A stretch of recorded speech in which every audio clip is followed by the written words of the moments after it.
So here's a question nobody's asking out loud. Why can you buy a house in parts of Virginia right now for less than a used Honda Civic? And I'm not talking fixer-uppers. I'm talking full houses on actual streets with actual addresses. 10 towns, all of them cheap, all of them empty. And all of them have this one thing in common. Something happened there, or stopped happening there, and the vibe never recovered. We're going inside all 10 today, and by the end, you're gonna feel it too. Number 1, Centralia. First up is Centralia, Virginia. And before you say anything, yes, I know. There's a more famous Centralia in Pennsylvania with the underground mine fire. This one's in Chesterfield County, and honestly, your GPS might just refuse to acknowledge it exists. No stoplight, no grocery store, just houses sitting on roads that go nowhere interesting, with mailboxes that still get mail, which is somehow the weirdest part. But here's what nobody tells you. Centralia, Virginia isn't empty because something went wrong. It's empty because nothing kept going right. People just quietly stopped showing up, and the town kept standing there like a buffering screen nobody hit play on. And if a place with no story feels this off, the next town has a very specific story and still couldn't save itself. Number 2, Cape Charles. Cape Charles looks like someone designed it specifically to go viral on Instagram. Wide streets, Victorian houses, waterfront access, a cute little downtown strip. Sounds like a dream, right? But here's what nobody tells you. The full-time population is tiny. The economy basically hibernates outside of summer, and a huge chunk of those gorgeous old homes are vacation rentals that sit dark for 8 months a year. The town isn't empty. It's just not alive. Walk through on a Tuesday in February and you will feel it immediately.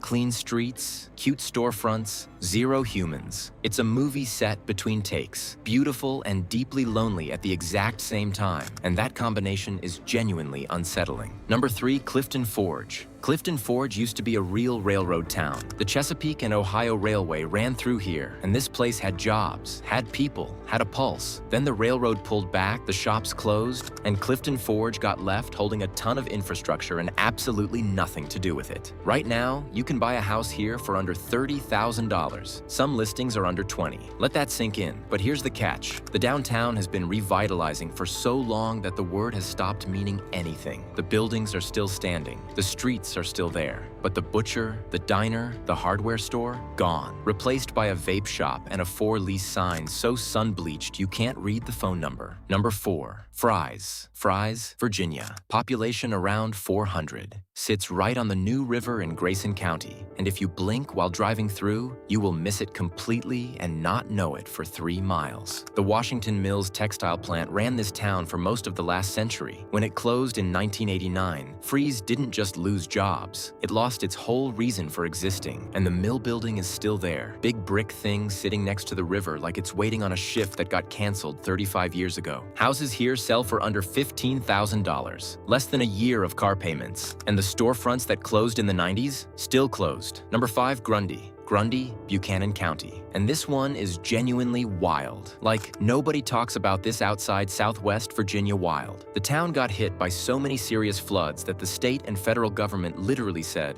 okay, we're picking this town up and moving it. And they did. Partially. They built a whole new downtown up on a ridge. New roads, new buildings, a Walmart, a courthouse. Sounds like a fix, right? But here's what nobody tells you. You can move the buildings, but you can't move 30 years of people's memories. The old footprint is just empty lots now. The new downtown has the bones of a functioning town and barely enough people to fill it. Grundy got relocated. The next town just got left behind. Number 6, Honaker. Honaker, Russell County, far southwest Virginia. Population under 1,000. Maybe one stoplight. The biggest local news most weeks is still high school sports scores, except fewer kids are suiting up every year. And the opioid crisis hit this corner of Virginia hard, like really hard. But Honaker never made the news for it. It just absorbed the damage quietly, the way small towns do. Here's the thing, you're not close to anything out here. You're sitting in a valley with ridgelines on every side, and the nearest real job market is a serious drive away. So the people who can leave, do. And the ones who stay, the church still runs. The post office still opens. The gas station still sells coffee. But the energy inside those places has just thinned out. And if Honaker's quiet feels like grief, the next town's quiet feels like something else entirely. Number 7, Hurt. Hurt, Virginia. That's the real name. It's unincorporated, sits near Alta Vista in Pittsylvania County,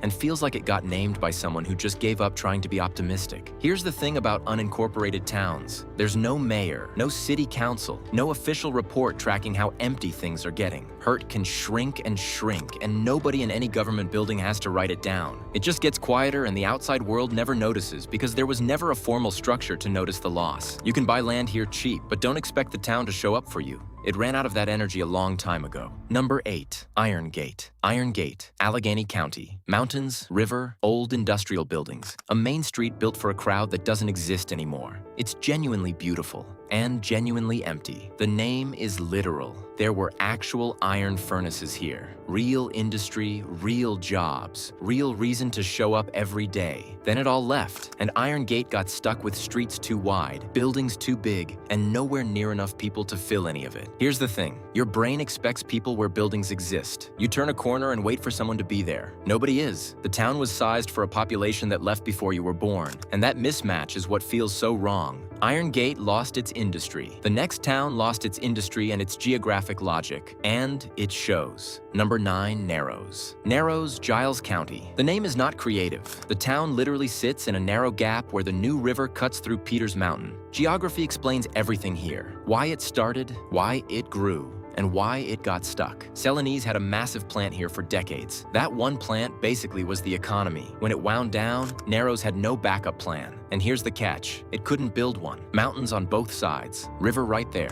No room to expand, no room to diversify. The decline just sits there, concentrated and visible, with nowhere to spread out and hide. The New River is genuinely stunning, but pretty views don't keep the lights on downtown. Number 10, Richlands. Richlands, Tazewell County. Real downtown, real Main Street, real hospital, real schools. On paper, this place works, and it is still losing people. That's what makes it the creepiest entry on this whole list. Coal built this town, and coal has been slowly leaving for decades. The young people go to college and just don't come back. The ones who stayed describe it like a relative who's sick but not gone yet. You feel that the second you hit downtown. Too many empty storefronts, parking lots way too quiet at noon on a Wednesday. You can buy a house here for the price of a decent used car, but the real cost isn't the mortgage, it's the quiet.